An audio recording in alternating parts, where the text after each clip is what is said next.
You got the call. Welcome to the big leagues, kid.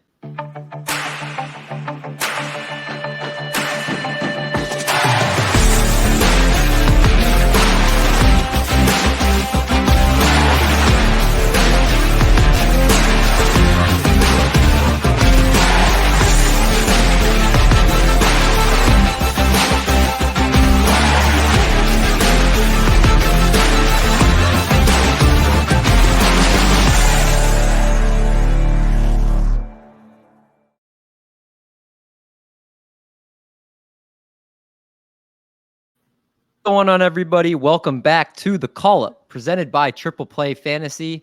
Another week, another great guest, and another fun, jam-packed show for you guys. Of course, you guys know we're joined by, of course, the co-host Michael Richards, aka Vinny, down on the farm, and our special guest who we'll get to in a second.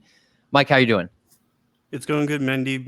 Been enjoying the weather, watching the LE show as much as possible. Looking forward to the All-Star break, MLB draft coming up soon. Also excited for our guest this week. I've had the opportunity to compete against him in a couple leagues. A really outstanding player, one of the best Dynasty minds I've come across. So I'm excited to hear his thoughts today. How's it going, Vinny? It's doing good. We have an action-packed weekend coming up. We have the Under Armour All-American game. We have the Futures game. Sunday, we have the draft. And then Monday, Tuesday, All-Star festivities. So baseball fans, this is like the 5-day stretch of the year besides the World Series. It is truly awesome. It's great time for any baseball fan, whether you're a fan of minor league baseball, major league baseball, any type of baseball. It's definitely one of the best weekends or 5-day stretches of the year. But without further ado, we got to get to our special guest. This is a man that you can find. He's anywhere, I feel like, prospect-wise, analyst-wise. You can find him on Razzball. To be honest with you guys, I'm meeting him for the first time tonight. I'm already genuinely impressed, not just with, obviously, his prospect knowledge, but just the man he is. He's a dad. And again, you can find a lot of his stuff over at Razzball. You might see him on Twitter as the Prospect Itch, but on here, we'll call him that, and we'll call him Nick. Nick, how's it going, my friend? Doing good. As I was saying, I had 5 straight hours of playtime with my daughter today, so I feel, I don't know, it takes energy and gives energy back at the same time. And as we were talking about these next few days, I was remembering early on when they did the Futures game and the draft on the same day, and it was like pretty clearly a home run, like from your couch. Like, wow, this is a really good idea. And all of the baseball writers were complaining because they had to try to get across a city at midday. And it's like, welcome to everyone else's life. Like, I don't know, it just struck me as funny as this baseball catches a lot of heat for making bad decisions, marketing-wise and whatnot. And it's like, Futures game and the draft the same day. That's really good stuff. I mean, that was a smart move. And they blew up the Futures game across time as interest increased in it. Like, they didn't ignore it. And I don't know, it just struck me as funny. Like, all we heard mostly were complaints about travel in a city. Tough stuff, man.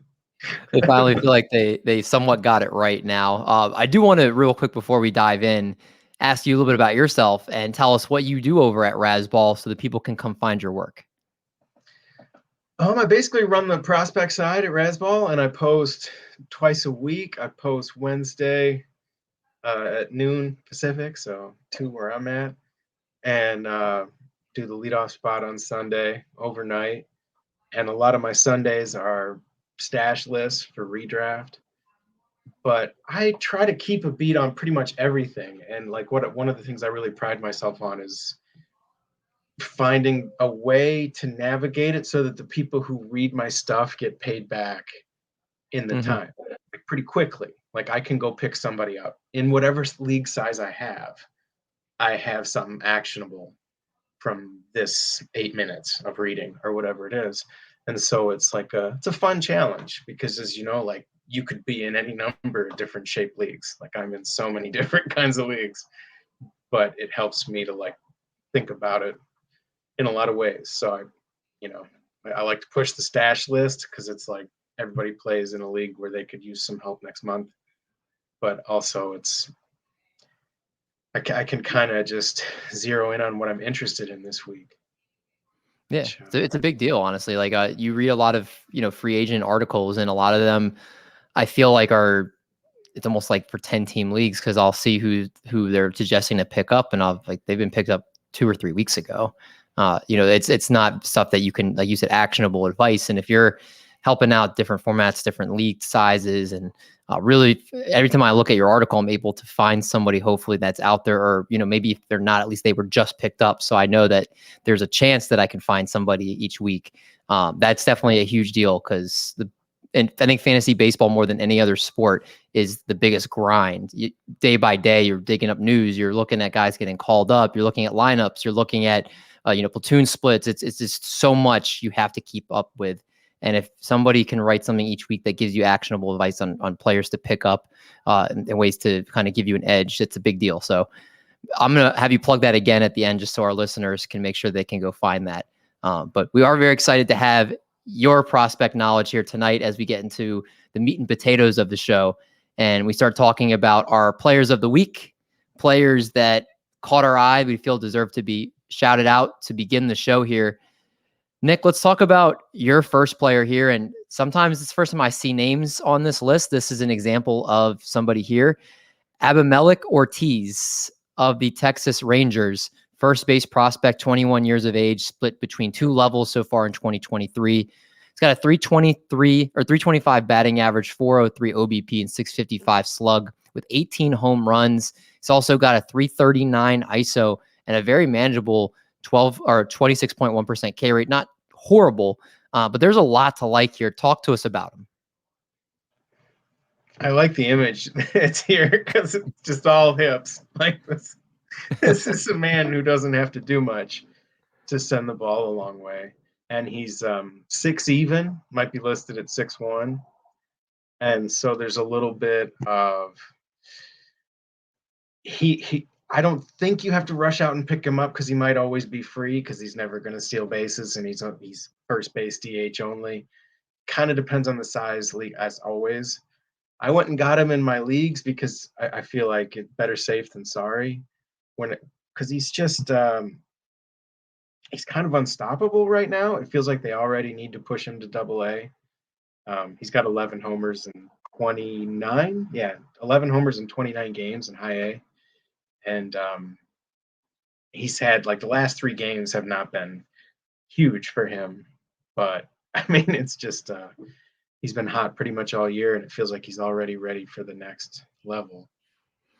Is he strictly a first baseman? Can he move around anywhere? I just, off the top of my head, I know Nate Lowe is already there at first base for the Rangers, and he seems like he, at least last year and parts of this year, it seemed like he could be a foundational piece for them. Is he a first base DH? Can he play anywhere else? And what do you expect from him in terms of position? I wouldn't put him anywhere else. So that could be a problem. I mean, we'll see. I mean, if he just keeps smashing, then that usually they'll find a spot. I sort of think in the DH everywhere paradigm, we're still kind of underrating corner-only bats. Well, I don't know. Maybe I'm still kind of underrating corner-only bats, and I'm trying to navigate it, because there's a fail-safe on all the rosters. So I don't know. I don't think he could fake left field in a real way. Okay. Abimelec Ortiz of the Texas Rangers. Let's talk about a name that many might be familiar with, Jackson Merrill. Actually saw him play at the Arizona Fall League at First Pitch Arizona. Actually, funny story about him that I'll tell you in a second. But he's a shortstop prospect for the Padres, one of the better, or one of the higher end prospects in baseball right now. In High A ball right now at 20 years of age. Past week, 26 plate appearances, hit .423 during that time with 3 home runs. And on the season, a very respectable .276 batting average with 10 homers and 10 steals. Walk rate could be a little bit better, Vinny, but this kid has a lot of tools to be a very special ball player. Yeah, Jackson Merrill is the perfect example this year for, hey, let's sit back and wait and not judge too early with guys in the Midwest League. Like, coming into June, he was batting sub .230. And now as it starts to heat up, we're seeing the average start to rise. We're starting to see the slugs start to rise. So, Midwest League guys, if they start off slow, we just got to give them, a little time. But Merrill, I was surprised because I haven't really been following Merrill that much this year. He's already at 10 home runs. He's one of these guys that if you look around, different publications, different places give him different, different power numbers. Like I've seen a 55 down to a 45.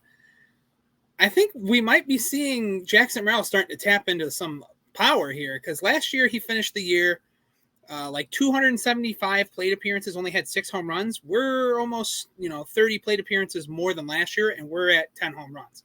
There's still a lot of baseball left too, so we could potentially see Jackson Merrill get to anywhere from, he might even hit 20 home runs this year. And if we see Jackson Merrill hit 20 home runs this year, I think we see him. I know it's weird to say and hard to say, but I think we see him jump up prospect lists even higher because he has the potential to end the year as a 2020 guy. Like I said, the average is starting to climb. It has climbed very well in the past 2 weeks. Like he has been hitting the ball crazy over there in Fort Wayne. And, the walk rate, I'm not too concerned about it yet. He's been very consistent, keeping it in, the mid 5, 6. The K rate is down under 20, which I like a lot. The ISO is actually starting to pop up again. But yeah, like Merrill all around, like I know people had questions like the power. When is the power coming? I think we're starting to see it. And if that's the case, I think we're going to see him fly up some boards. If he ends the year with more than 20 home runs, I think we might see him jump into the teens, maybe the 20s for prospect lists. But I would go and try to acquire him in Dynasty because I feel like there is still hype in that in Jackson Merrill, and there's still a lot you can sell on.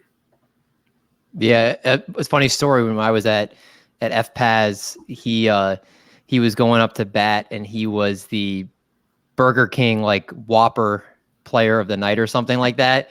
And what it meant is if he got a double, that everybody in the stands would get a free burger. It was like something like that. So when he was up to the plate, everybody would cheer and be like, "Get a double." And he said something like, it costs like $5 for a burger. He's like, "Stop putting pressure on me." All in good fun. He was laughing with him about it. But he was obviously in those types of environments, you can hear the players and the players can hear you.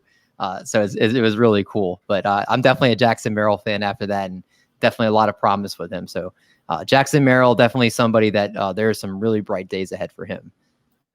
Let's go to Mike's first player here, Everson Pereira of the New York Yankees, 22 years of age, split between AA and AAA this season, a 299, 369, 557 slash line with 11 homers and 36 RBIs. Also have 7 steals to go along with that. The Yankees definitely have some question marks. They have some outfield problems right now. Aaron Hicks is now reborn in Baltimore, and things are looking kind of weird with the Yankees. So why don't you talk to us about him, Mike? Yeah, this is a player I've had in my hand for a couple of years now. He was recently promoted to AAA, so it feels like a good time to revisit him. Over the last 10 days, he's got an OPS over 1,200 with 4 homers, and like I said, recently got promoted. He's only played a couple games there so far, so it's tough to make any assessments about his time there. But he hit 291 in AA with 10 homers and 7 steals, a 143 WRC plus. From a scouting perspective, he's listed with a below average hit tool plus raw power and above average speed. So, it's pretty clear he's got fantasy appeal if the hit tool cooperates. Last season, he hit 277 with 14 homers and 21 steals. He got particularly hot down the stretch, hitting 310 with 12 homers, 9 steals in the final 52 games. Some players are more difficult to analyze, but this one's pretty straightforward. If he can keep his K percentage in check at the highest level, he possesses big-time raw power and should chip in some steals, particularly early in his career. I do think he projects to slow down a bit as he matures, likely settles in with average speed. As for his a dynasty appeal, I've gotten the sense that people are torn on him. Some rankings have him listed inside the top 50 already. Others seem more concerned with the swing and miss in his game, and I see the logic from both sides of the argument, so I'd probably fall somewhere in the middle. I can't knock anyone for being weary of a near 30% K rate, but I also think his other tools make him notable despite that. So bottom line, I think the Yankees are a mess on offense. I'll actually be bringing up another player in the organization later. Pereira isn't a perfect prospect, but the power potential, solid speed should make him a regular in fantasy lineups down the line. The risk is where does the batting average fall? And but I do think he's got enough upside to eventually take over an outfield spot for the Yankees, likely mid-season next year.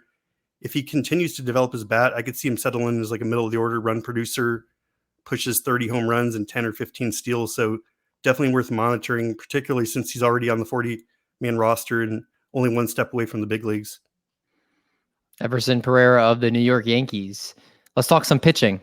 Mason Black of the San Francisco Giants, right now in Double-A, 23 years of age, 59 innings on the season with 74 strikeouts and a 3.66 ERA and a 31.2% K rate. Those are some good numbers there, Nick. Mason Black, I mean, the Giants have some nice pitching coming up. I know Kyle Harrison is still there. Hopefully he'll debut at some point down the road. Mason Black's another guy here. Tell us, for those that might not have heard of Mason Black, what does his arsenal look like and what kind of upside can we project from him? So he's a guy who's coming on right now, and I was recommending Bluey to you earlier as a father to be, and I don't know how much to say, but this is kind of like Bluey, and it's a cartoon on Disney that you have to see it to believe it. Like Mason Black, if you look around, you're not going to find. I was sort of scrubbing today looking for somebody to say anything else about Mason Black, but I just had to watch him a bunch because I didn't see a whole lot from like the public facing, most popularly used prospect sources about him. But he jumped up by allowing 0 earned runs in his last 23.1 innings pitched. He threw 5 no-hit innings against Double-A Reading his last time out. I went and watched that start and then watched a few on the way back. And I hadn't seen him before, or I forgot, but it's this whippy, you imagine Logan Webb. Logan Webb has sink with his whippy, low 3/4, really hard to pick up from the right side delivery. And Black has pretty clearly, either the Giants identified that they could do that with him, or that he was already doing that, or they've been doing this with Trevor Gott too. I don't know if you remember Trevor Gott. They sort of rearranged him so that he was doing this low 3/4 whippy. So he's this whippy 96, and righties just don't see him. Like I saw these just awful swings from the Double-A Reading lineup with this sweeper that he seems to be able to manipulate to be more of a downward breaking ball or more of an across breaking ball at about 85. And so he's throwing 96 with ride, like Logan Webb has sink. You don't see many low 3/4 96 with that kind of ride. And it has some Joe Ryan characteristics that way too, where he started throwing this invisible and just cutting people up. And I wish I'd gone, and it's one of those things like the grind of it we were talking about earlier. Like I wish I'd taken the time to go watch him a little bit earlier, because I'm kind of in love with him now as I've went and watched him. He does need that change up to come along, and it's hard to I think it's harder to manipulate a change up when you're low 3/4 like that. But he needs to be moved up a level pretty quick here. I'd take him over Kyle Harrison in a heartbeat. Oh, okay. Kyle Harrison just doesn't have command. I mean, I'm lower on Kyle Harrison than most, but like just when you said his name, I was thinking, yeah, if I were ranking the Giants top 10 right now, I'd put him over Harrison. Would you put him over Carson Whisenhunt as well? I really like Whisenhunt, but I'd put him over Whisenhunt. Yeah. And then another one I see that's near in that range, Reggie Crawford. Yeah, I'd put him over Crawford. So you have him as the number 1 pitcher in their organization? I think so. I guess if those are I can't think of anyone else. But I just watched him today, so I just went and watched some stuff today. And so I'm obviously coming off that. Yeah. I didn't expect him to have that kind of 96 ride invisible effect paired with, it's like 2 of the things that have dominated now generation pitching, that low arm slot ride and that nasty sweeper. Looks good to me. All right. Well, if you're listening, and Mason Black, obviously he's going to be rostered in Dynasty leagues, but people might not value him the way that Nick is talking about it. So maybe you can get him a little bit cheaper right now before he starts coming up prospect ranks now. So if you're buying what Nick is selling, which definitely sounds like you should, Mason Black is definitely a name to try to go out there and try to acquire immediately. Vinny, let's talk about your next player here, and that's going to be Colton Gordon of the Houston Astros, a lefty in the organization in Double-A right now. 5 innings over the last week with a 1.59 ERA and 9 Ks. On the season, a 3.52 ERA over 71.2 innings with 88 strikeouts, a 1.13 WHIP, and an 11.06 K per 9.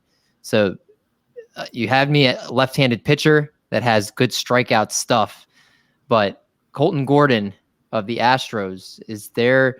I'm going to ask this question for the first time tonight. Is there a chance he could debut this season in your eyes? And also talk to me about what's his arsenal look like. I don't think he debuts this year just because the walk rate's very high. But Colton Gordon, he's starting to gain traction. He was a 8th round pick in 2021. Had Tommy John, did not pitch until last year, and really broke out last year at low A for Houston, then made the quick jump to high A. But we're talking 51 innings last year with 88 strikeouts and a 12, almost 13 K 9. You could say he was old for the level, but just watching how he pitches, his windup, his arm angle, very deceptive. I mean, I'm not going to go and say Chris Sale just because after last week, our little Chris Sale after the show, not saying he's Chris Sale because I want him to succeed. That was hilarious, by the way. But just watching him it's very interesting. Like he's almost like a more dangerous version of Chris Bubich. Like the fastball sits anywhere from like 90 to 92. All of his off speed tops out around 85, but there's a ton of tumble. He has 4 pitches. I would say 3 of them are serviceable. I'd go fastball, curveball, slider. His changeup still needs some work, but he has like one of the best control. Like his control is phenomenal and makes all of his pitches play up with that arm angle. But yeah, he's, he got run last year at the Arizona Fall League. That's where I really started digging into him. Then he pitched for Israel in the World Baseball Classic. Didn't do too hot, but he's off to a pretty hot start in Double-A this year. The walks are a little scary. They're up. He's 3.14 walk to 9, but his left on base is still, above 70. He's limiting contact. His fly ball rate's under 40. His ground ball rate's above 40. His line drive rate's at 20. Like he is stopping hard contact. And this is a guy we've seen the Astros do this before with, no-name pitchers, and then they absolutely refine their arsenal and then they start succeeding. This is a guy that I would target. I don't know now, but I remember going into the year, I think he was at a 0% rostered on Fantrax. But this is a guy, if you need semi-quick pitching, I would stash him because upside is probably a 3-4. But if he doesn't succeed as a starter, he is going to be a nasty reliever with his arsenal. Colton Cowser of the Houston Astros, somebody that, whether he's a back-end starter or a nasty reliever, has a bright future ahead at the major league level in the coming years. A name that if you're watching this show, you probably have definitely heard of. Tink Hence of the St. Louis Cardinals, righty in their organization. Split time between high A and Double-A this season. 46.2 innings, 51 strikeouts, a 2.70 ERA, 1.14 WHIP, 27.2% K rate, and a 20.1 K to walk percentage overall. Tink Hence, I think we all know he's going to be a stud, for years to come here. But it seems like he's really producing in the minor leagues levels this year. And I know last year we talked about him last year. He's just very young and he has to kind of find it a little bit, but he's really finding it in a big way. And the Cardinals need pitching bad. So they need this kid to continue to develop here, Mike. Yeah, absolutely. So I've been waiting all year to talk about Tink Hence. He never really jumped off the page any particular week. So this is more about the overall season and my long-term belief in him. People that follow prospects, like you said, remember him from his outstanding stats last year in low A. As a teenager, he had a 1.38 ERA with a 0.88 WHIP, 33.8 K minus walk percentage in 52 innings. He also threw 8.1 innings in the Arizona Fall League and looked like the best pitcher at the event. So I haven't seen as much excitement about him this season it seems like maybe he's gotten lost in the shuffle a bit, not forgotten, but just set aside while other pitchers emerge. And I could be misreading the situation, but anytime there's a high-end prospect not getting a bunch of hype, that feels like a good time to, strike in a trade. Besides, he was recently promoted to Double A as a 20-year-old and looked good in his first start. So if there is a buy low window, it's not going to stay open long. Scouting grades wise, he's listed with a double plus fastball plus curve, above average change, average slider with fringe average command. I'll start by saying I disagree with that command grade. Hence has never walked more than 2.6 per 9 at any level since debuting in full season ball. He's got 3 above average to double plus pitches. His mid-90s fastball has really good movement, and I suspect more velocities on the horizon. He's got a very smooth, athletic delivery, and considering his age, is probably just scratching the surface of his potential. If I am correct about his command, and it's adjusted to like above average, for example, there just won't be many pitchers in the minors with this combination going for them. He is a little undersized at 6'1", 170, but I don't think that's going to be an issue long-term. I'm as high on Tink Hence as any list you'll find, possibly higher. I think there's a real chance he's the number 1 pitching prospect a year from now.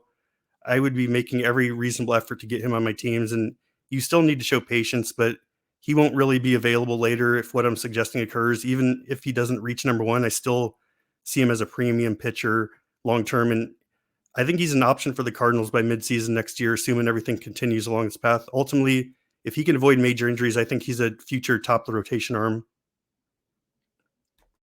Yeah, really excited about his future.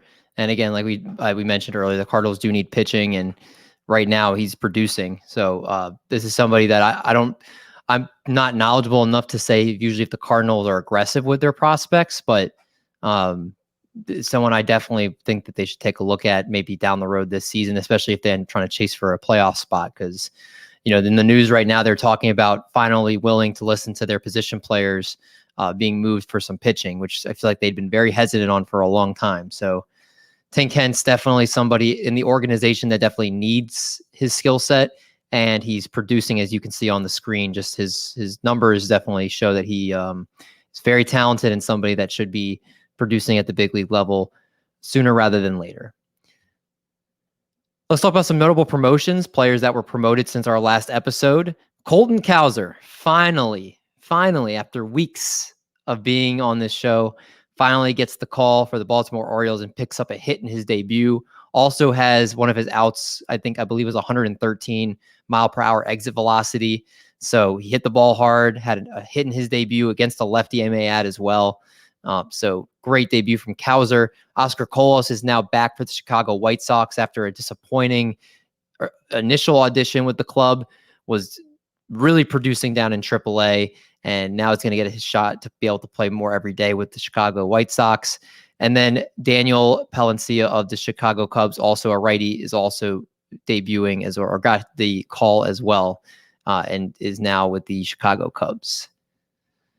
Let's talk about our prospect watch, players in the lower levels of the minors that we're going to be keeping an eye on. And kicking things off here, Nick, with Sebastian Walcott of the Texas Rangers. And he's a shortstop prospect right now, not even necessarily in A ball. And it's, again, 17 years of age, so he's incredibly young. 73 plate appearances so far this season with 4 homers, 5 steals, 21.9% K rate, and a 348 ISO. That 15.1% walk rate definitely stands out to me. Someone with a good eye at the plate and a pretty decent batting line as well. So the Texas Rangers making their second appearance on the rundown tonight. What should we know about Sebastian Walcott? I would check all your leagues for him now, maybe even pause the thing. I don't know. Maybe do 2 things at once. You can probably manage it. But Fantrax did do the update a while back. I don't know if you know how to player search across leagues anymore. Walcott, I was trying to figure out in preparation for this where he would go in the draft this week. And I think he'd be top 5 pretty easily. Like I'm trying to figure out, you wouldn't take him over Cruz. Probably Dylan Cruz is a pretty easy 1-1. But I would be curious to see if Walcott could go 1-1 over Cruz or how that would be managed. He's got 4 homers in just 7 games on the complex league at 17, 2 steals at .933 slugging percentage. He's just what they look like. Like he's what 1-1 prospects look like. Somebody wrote an article for maybe Prospects Live. I can't remember. Man, I should have wrote this down in prep about like anatomy of a 1-1 or something like that of a top overall prospect. And Ethan Salas has been picking it up a bit lately, and Felon and Celestin has been hurt. But Walcott seems to be, to me, like the pretty clear fantasy 1-1 out of that J2 class. And I'm going to reshuffle my top 100 this week, and he'll be a top 25 prospect, I'm pretty sure. Yeah, I am curious, do you have a player comp for him? Is he somebody that you like? I know it's really early on, but just like with his skill set, is there a player that jumps out to you for those like myself that have not watched any film on him or not familiar with him, of what kind of player we could see maybe when he's on the field, what we can kind of imagine he'll be like? Well, he's right, but Ellie comes to mind, like in terms of, I mean, it's hard to comps. I don't really think in comps, but like this is a grown human being next to people who don't look like him. Like his comparison to the other players on the field, he is to the competition around him, as Ellie De La Cruz has been to the competition around him, and Oneil Cruz before him. And I believe he's 6'4" now, listed at 6'4" now, and he's 17. So who's to say that's over with? He's just really put together for a tall, lanky, like an NBA wing type athlete. Yeah, it definitely somebody else. I'm going to be looking at, see if I can watch some YouTube or some film on him after we're done, just to see him a little bit in action. That's Sebastian Walcott of the Texas Rangers. Our next player here, and Vinny's player here on this section, is going to be Brainer Bonaci. Definitely has never read that name on the show before. Bonaci, I'm going to guess it'd say. Infielder for the Boston Red Sox. In high A ball so far this season at 20 years of age, .315 batting average, 7 homers and 6 steals, 9.5% walk rate with a .210 ISO. I know I might probably butchered his name here, Vinny, but it's not taken away from the awesome production he's shown so far in high A this season. Yeah, Bonaci's been with the Red Sox for a while now. He was signed back in 2018 at age 16. He didn't make his affiliated debut until 2021. Had a slow season there, had a okay season last year, but he's really starting to pick it up. He got a promotion this year from repeating low A to advanced A, and he has been hot this year. Someone that one of my followers in my Discord, we were talking about him this year because he was a Greenville Drive season ticket holder, which is one of the Red Sox minor league affiliates. And he said he was more impressed this year with Bonaci over, Marcelo Meyer. Like he used to watch both of them play side to side. And he's taken off. I remember looking into him for first-year player drafts a couple years ago, and he had like questionable tools, questionable body. They just didn't know how it was going to translate. The question marks, they really showed very early, like his strike percentage was, mid-20s. His ISO was, borderline 100, but he's started to bulk up now. He's starting to make very hard contact, and he's now really starting to learn how to be more patient at the plate, pitch recognition. And it looks like he might have some sneaky pop there, because if you look around, some of the places give him like 35, 40 borderline power. But we're at, borderline 200 plate appearances. We're at 7 home runs right now. That could be, Park, the parks he's in. It could have been a windy day, but watching some of the footage of him is pretty mind-boggling how hard he hits the ball. He has a nice left-handed swing, just absolutely barrels baseballs to gaps too. My biggest question with him is where he ends up defensively. He could be a shortstop, but I don't think he has the arm. Well, he has the arm to be there. I don't know if he just fundamentally, feet-wise, has it to be there. He could be a very good third baseman, but more than likely he'll probably end up at second base. But yeah, this is a guy that I think we're starting to rethink all our evaluations on him, because he's barreling baseballs, and he's being very good defensively too. If the steals come around too, he might be someone to start targeting. But he's one of those guys that I would keep an eye on, not to go rush to add him in Dynasty. But if he gets a bump here to Double-A pretty soon, I think he might be worth the stash.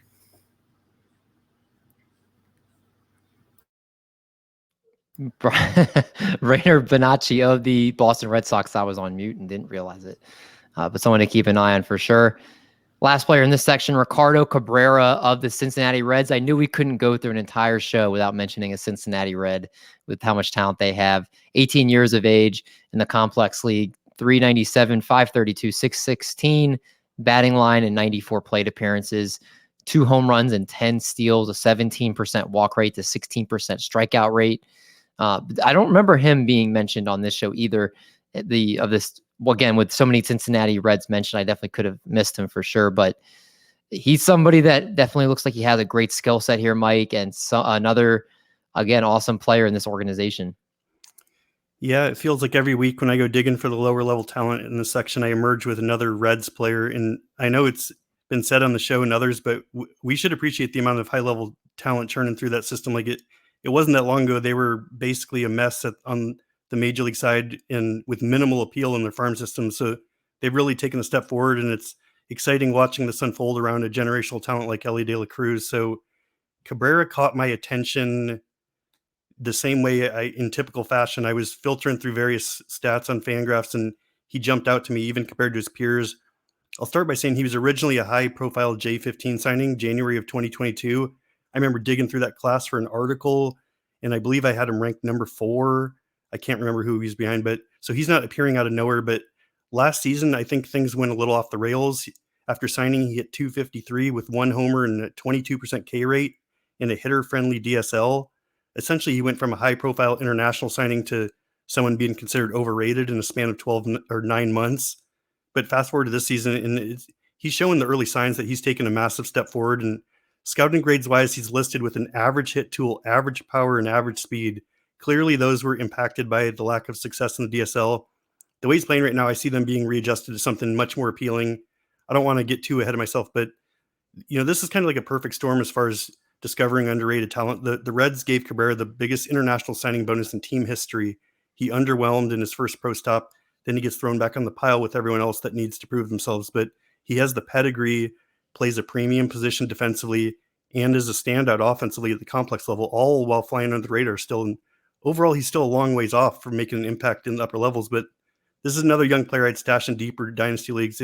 If he's hitting like this next season in A-ball, there's going to be a lot more eyes on him, and he's playing good enough to get promoted there this year, to be honest. And now is the time to get him for cheap or free. Like when you have pedigree matching up with the stats, it's only a matter of time until it starts gaining more traction. And outside of the over-the-fence pop, he only has 2 home runs, but he does have a 200-plus ISO. Cabrera's checking every box I look for statistically. It's just a relatively small sample size at a low level, but definitely watch list material. And again, like you mentioned, Mike, maybe this is one of the better times to get in on him now, because this could be somebody that's picking up a lot of steam as the weeks and months come along here and he continues to produce. So now's a great time to try to go acquire Ricardo Cabrera. Our last section, who's next players that we feel are on the verge of call up. A name, I think he's been in this section once before, and he's definitely been mentioned across the Twitter sphere a bunch, and that's Colt Keith of the Detroit Tigers, the third base / second base prospect. And between 2 levels in AA and AAA so far this season, a 336, 402, 598 line and 306 plate appearances, 16 home runs, only 3 steals, but everything else here, Nick, just looks beautiful. And it definitely does feel like any day now that the Tigers could bring him up, because they do not have great hitting, and Colt Keith is a pretty good hitter. Yeah, and I don't think he's made an out yet in AAA. I mean, he has, but he's got like a 600 OBP through like a week, 9 games in AAA, and I should have triple checked that before I came in. But it's one of those things where he has maybe he'll slump again, but I really like for an org to be paying close attention and just wave this guy on through. Like if a guy goes to AAA after dominating AA and just absolutely dominates AAA for a week and a half, I'd really like for them to just wave him on through after the Futures game.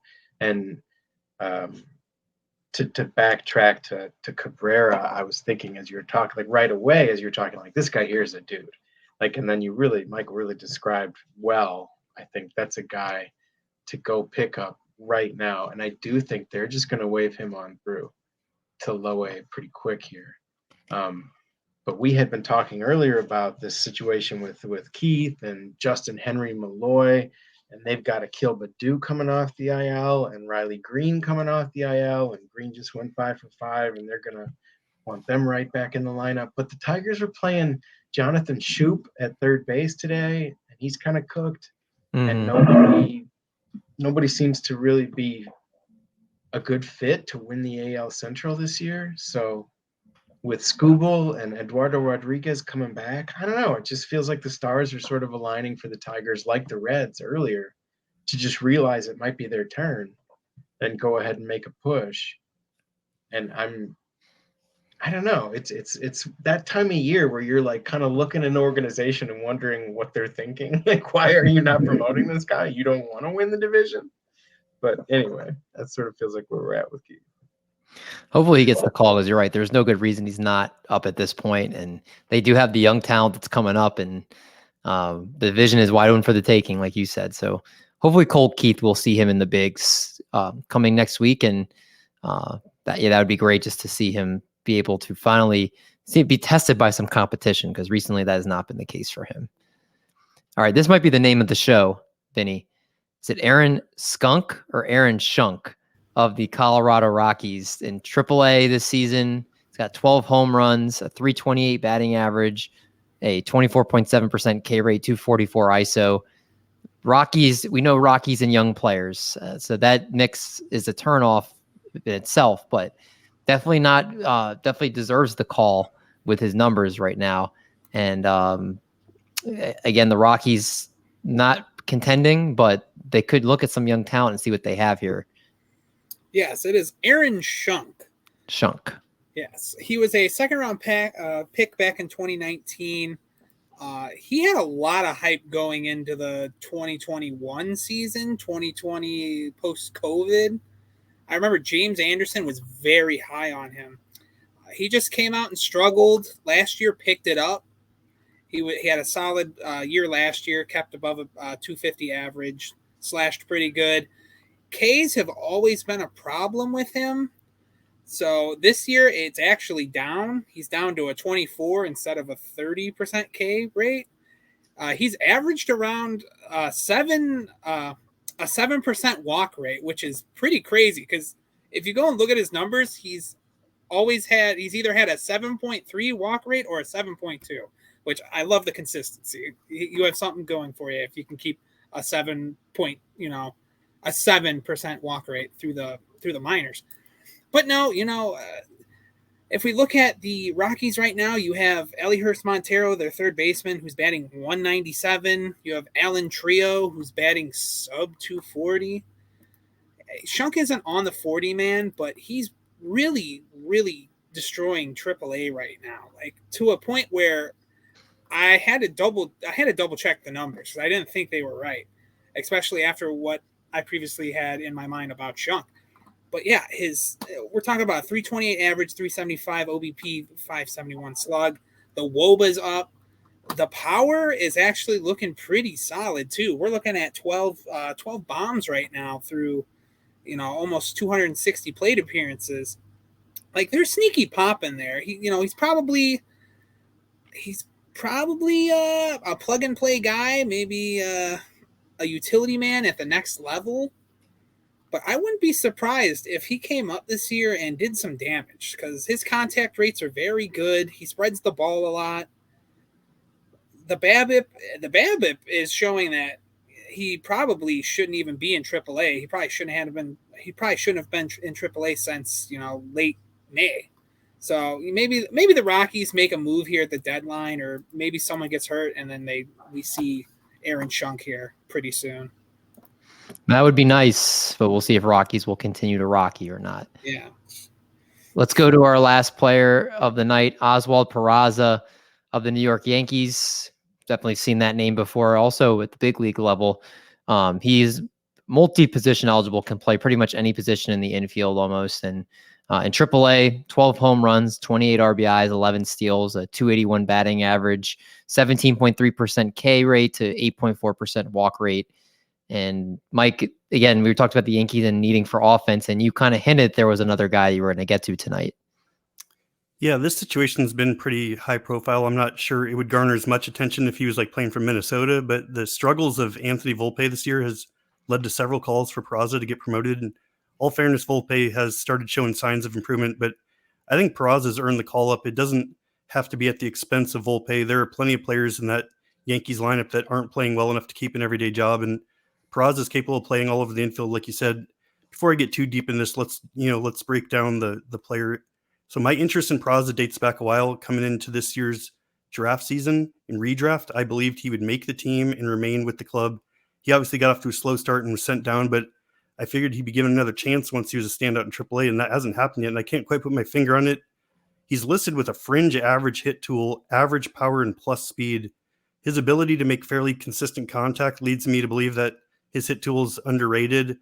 It was a small sample size, but he didn't look overmatched at all in his brief time in the majors last year. He has shown flashes of tapping into power too, but his max exit velo in AAA last year suggests average power is fair. He was also 35 of 40 in stolen bases with a 90th percentile in sprint speed. So I do agree that he's a real threat on the bases, and that's likely his most appealing aspect for fantasy. The reason I decided to bring up Peraza today is he just recently returned from an 8-day absence from the lineup, and he's playing well again. Like I have no clue if this will lead to a quick promotion, but I think he would be up in a lot of other organizations. Like I can't tell if the Yankees just don't like Peraza or they just legitimately think he needs to improve something in the minors, but I've noticed Peraza being dropped in a lot of redraft formats as well. So my timing on this could be a little bit out of whack, but if you need a middle infielder with speed, there are much worse stashes at this point. Long-term, his appeal will be tied to how much power he develops, his spot in the lineup, and which positions he ends up playing. I mean, Peraza's future is ultimately still up in the air, mainly because the Yankees don't seem interested in giving him a full look yet. But down the road, some team in the majors is going to value Peraza as a starter, and I think he'll put up useful like roto stats when that happens. He may even end up near the top of the lineup, and I feel he's underrated. He just hasn't been given the time to get it to where he needs to. But the Yankees can't keep rolling out 4 or 5 aging vets with an OPS below 700. Like I see Peraza up by the trade deadline, possibly in another organization. I mean, look at someone like Ezekiel Duran with Texas. That's a former infield prospect in the Yankees organization, and he wasn't as highly regarded as Peraza. So Peraza could absolutely have value if given a legit chance. And the big key there is the chance, and we're waiting for that. Right now, there doesn't seem like there's a spot for him with Volpe producing, but whether Yankees make a move for a pitcher or, injuries happen, Peraza, we're hoping gets the shot at the big leagues at some point this season. But that's going to wrap us up here. Nick, thanks again for joining the show tonight. Really appreciate you giving us your time. Please, again, plug where people can find you online on Twitter, and then also where they can find your work.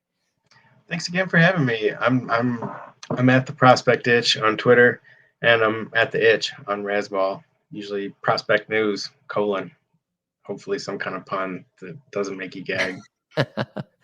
The itch that you got to scratch that. I love the name. I can't believe I hadn't seen that until tonight. I got to give Donkey Teeth credit for the name, and I got to give Donkey Teeth, the people who walked before me on this road, Oh man. Well, shout out to Donkey Teeth and Nick. Thanks again so much for joining the show tonight. And thank you, Vinny and Michael, for bringing, another great week of knowledge. And thank you guys, the listeners and the viewers, for tuning in each week. Reminder, supports us if you guys like the video and subscribe to the channel. And let us know if there's any prospects you have questions about, because we'll bring them up in a future video. If you're on the prospect side or the podcast side of things, please make sure you guys leave a 5-star rating and review, and then tell the guys how great of a job they're doing. It's always appreciated. But for Nick, for Vinny, for Mike, I'm David. We'll catch you guys next week on the call-up.